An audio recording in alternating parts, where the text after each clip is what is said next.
Theminer is a very experienced fighter, having had over 35 fights in his career. He comes into this one on a 2-fight win streak. I'd suggest you call him Mr. First Round, as he has 22 first round finishes in his career.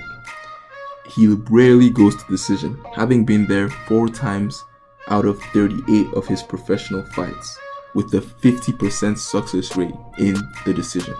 In total, Theminer wins 52% of his fights by submission, whereas 41% by KO or TKO knockout. In the UFC though, 40% of his wins are by submission, whereas the other 40 is by KO or TKO knockout. And one of the most impressive wins on his record is against Alexander in the first round. And take note, Alexander is the man that gave John Jones, some would say, his toughest battle. 67% of his losses have been by submission. He has only been knocked out once in his whole professional career, and that comes back to 2014, which was a long time ago. He's currently 4-4 in his last 8 fights, so he's definitely looking to cancel this out with a win.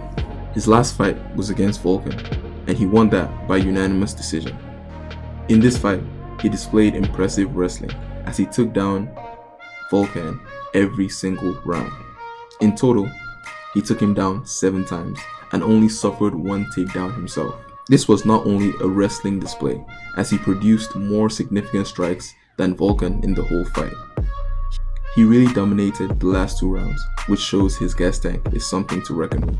Ryan Superman Spann loves a first round, as he has 15 first round finishes and is truly an all-round fighter. He's currently on a 2-fight win streak, and every TKO/KO win he won is in the first round, 50% of which are in the UFC. Also, 56% of all his wins come by submission, just showing how all-round he can be. In the UFC, he's had 9 fights and boasts a record of 7-2, with 43% of his wins by TKO/KO knockout.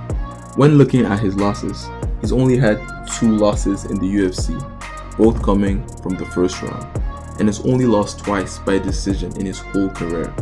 43% of his losses come by TKO. One thing I can say about this man is that he wants to leave it all in the ring, as he hates going to decision. The man on the right is Dominic Reyes, the man he fought in his last fight. Do you think he lost or won? Boom, he won this fight with a first round knockout, and only threw 8 strikes, 100% of which were significant, which is crazy to think about that efficiency. The fight ended within 4 minutes and was a quick day at the office. Considering his 8 strikes, 7 were headshots with only 1 to the body. Be scared of his strikes, as this man wants a knockout. When comparing Theminer to Superman, we have to look at their record, with Theminer having a 29-9-0, as Superman has 21-7-0. So Theminer has won more times in more appearances, which gives him the edge of experience and knowing what to do in the ring. Although Superman has a 2-inch height advantage, with a 1.5-inch arm reach advantage, and I'm curious to see how he's going to use it in the ring. According to their UFC stats, they both have a similar takedown defense record, as Theminer is successful at defending takedowns by 53%, whereas Superman is 50%. To be honest with you, both of these men are all-round fighters, and it's going to be one hell of a show. I'm looking forward to watching. Who do you think is going to win? Who do you think has the edge? And what are you looking out for? Let me know down in the comments.